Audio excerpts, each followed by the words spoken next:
Одно из крупнейших госпредприятий, Белорусский металлургический завод, оказался на грани банкротства. Такая ситуация может спровоцировать обрушение всей финансовой системы страны. Размер долгов БМЗ составляет уже 3,5 миллиарда рублей, а часть выплат необходимо сделать уже в текущем месяце. При этом крепкие хозяйственники нелегитимного попытались найти выход из ситуации в своем фирменном стиле и залезли в золотовалютные резервы государства, чтобы взять на спасение тонущего корабля более полумиллиарда долларов. Одновременно предприятию позволили выпустить облигации без соблюдения требований законодательства, фактически признав его банкротом. Все это означает, что теперь долги убыточного завода становятся долгами каждого белоруса, и расплачиваться по ним нам придется еще очень долго. Советский Союз развалился более 30 лет назад. Дедушка Ленин давно лежит в своем мавзолее, а в Беларуси детей до сих пор принуждают вступать в пионеры. Причем их родителям такая ностальгия нелегитимной власти по временам железного занавеса влетает в крепкую копеечку. Так, на днях по чатам младших классов начали рассылать информацию о грядущем пополнении пионерских рядов. При этом согласия у родителей никто не спрашивает, их просто ставят перед фактом. Ребенка запишут в пионеры, но перед этим нужно сдать 4 рубля на госсимволику. Отметим, что такая тактика уже позволила завербовать морально устаревшую коммунистическую организацию более 600 тысяч школьников по всей стране. А с учетом того, что основной ее активностью является выкачивание различных взносов с родителей, нетрудно подсчитать, насколько прибыльный это бизнес – насаждать патриотизм.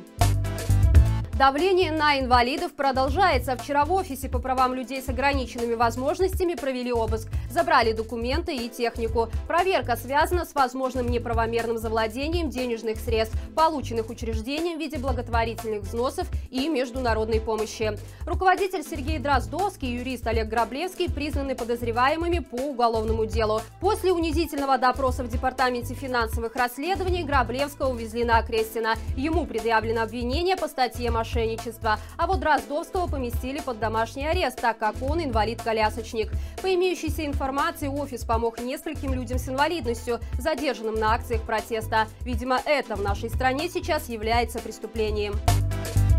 Независимые суды нет, не слышали. В подтверждение этому распространенному среди белорусов мнению инициатива «Байпол» предоставила документ, доказывающий, что силовики оказывают прямое влияние на выносимые судами решения. В обращении за подписью министра внутренних дел Кубракова указано, что меры взыскания в виде штрафов ведут к формированию чувства безнаказанности у граждан Беларуси и не способствуют снижению протестной активности.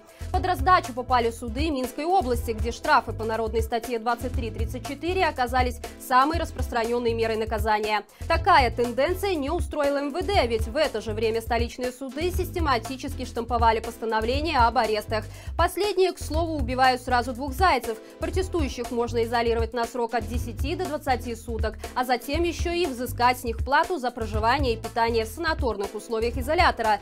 Инициативу силовиков поддержала и Генпрокуратура. По распоряжению ведомства каждое постановление, которое не связано с лишением свободы, должно быть опротестовано.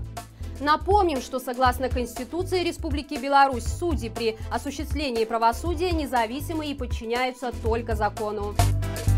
Только попробуйте запустить бело-красно-белые шарики, и вас тут же скрутит ОМОН. С таким посылом в столичную гимназию номер 2 наведал сотрудник милиции. Бойца направили провести с детьми профилактическую беседу о недопустимости участия в несанкционированных акциях.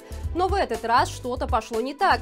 Силовик привел в пример задержанного на протесте подростка, который запускал БЧБ-шарики, и напомнил, что ответственность по статье 23-34 наступает с 16 лет. Но запугать школьников оказалось невыполнимой миссией. На их вопрос, каким образом обычные шарики определенных цветов были причислены к незарегистрированной символике, боец ответил неловким молчанием. А после того, как дети прямо дали понять, что хорошо знают о происходящем на Окрестина, он и вовсе поспешил сменить тему. Так как дети не побоялись вступить в полемику с силовиком и задавать ему острые и неудобные вопросы, показало, что подрастающее поколение нашей страны прекрасно понимает весь абсурд, который творит нелегитимный. Чемпионка мира по фристайлу Александра Романовская уволена из Республиканского центра олимпийской подготовки по легкой атлетике. Официальная причина – прогулы. Однако Александра ранее объясняла руководству центра, что ухаживает за больным отцом, но спортсменку никто не слушал. Кроме того, до вчерашнего дня фристайлистка находилась на больничном и продолжала восстанавливаться после операции на колене. По законодательству в таком случае сотрудника нельзя уволить. Но и тогда она заявляла, что приказ на ее увольнение уже подписан. Стоит отметить, что Александра Романовская неоднократно публично высказывалась против насилия, давления на спортсменов и за новые честные выборы. В ноябре прошлого года она выставила на продажу свою золотую медаль для поддержки репрессированных спортсменов. Романовская также вступила в свободное объединение спортсменов Беларуси. Видимо, именно такими действиями она перешла дорогу нелегитимной власти. Что ж, кажется, скоро на Олимпиады ездить будет уже некому, и на замену спортсменов придут пресловутые сотрудники карательных органов. Германия готова принимать пострадавших от режима белорусов по упрощенной схеме. Речь идет о жертвах пыток, преследуемых активистов и ближайших членов их семей.